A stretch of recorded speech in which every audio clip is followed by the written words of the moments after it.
What's up mga loves? Meron akong pa-order. Pero bago ako magluto, kadkad muna natin ng palay. Ito man lang ang maitulong ko.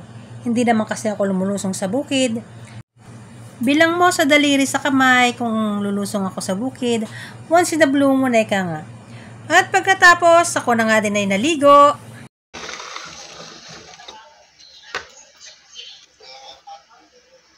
Wow! Ang palaya.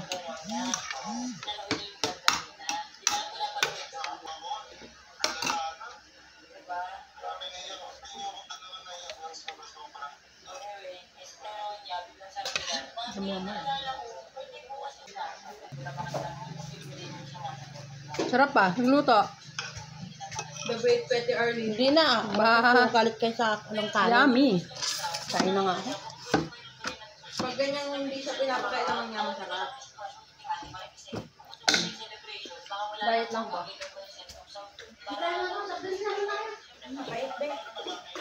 Mami naman! Kayo po? Agawan ba ng ulam ang anak?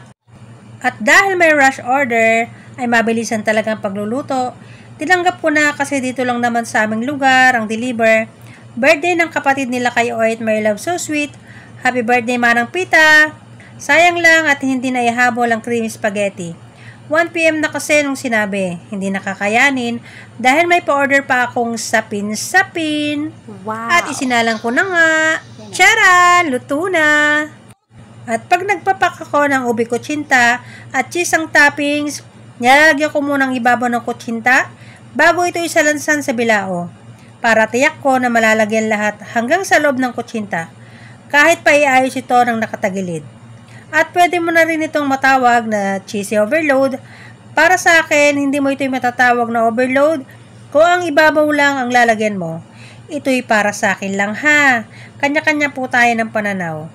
At pag ako'y nagluluto, lagi kong dinadasal na sana magustuhan ng lahat ng kakain. Hindi naman talaga ako masarap magluto. Nadadala lang ng presentation. Humble yarn. Ewan ko ba, ba't nadala ako sa ganitong negosyo? Kanta at pananahilang talaga ang nasa bokabularyo ko. Nag-aral pa nga ako ng dressmaking sa PMTC. Pero hindi ko naman ito naikorre. Basta, yun. Nakalimutan ko na.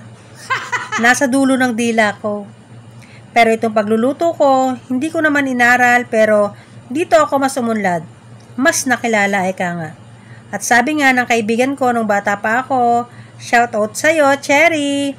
Ako daw yung nagmana ng galing na sa pagluluto ni Nanay Kurusing. Sumalangit na ang kanyang kaluluwa. Proud ako, ikaw ang naging lola ko. Salamat sa pagpapalaki mo sa akin ng maayos. Sa madalas mong pagsasama sa akin pag nagtitinda ka. Ipinamulat mo sa akin kung gaano kahalaga ang pagngiti pag nagtitinda ka. Na kapag kahit inis na inis ka na dahil sa madiwa ng customer, ay nananatili ka pa rin nakangiti. Doon sumasarap ang tindang kakanin. Dahil pag ginusto ka ng tao, mas lalong gugustuhin ang tinda mo. Sayang lang, Nay, hindi na kita naipagluto. Pero alam ko, saan ka man naroroon ngayon, marahil nasasabi mong, ay yan si Raquel. Apo ko yan. Hay, nakakamiss ang Nanay Rosing ko. Kaya sa mga nasa poblasyon Llanera, ipinakikilala ko ang aking sarili.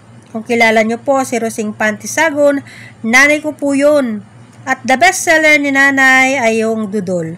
It's so yummy! Wow! At hanggang sa muli mga loves, salamat!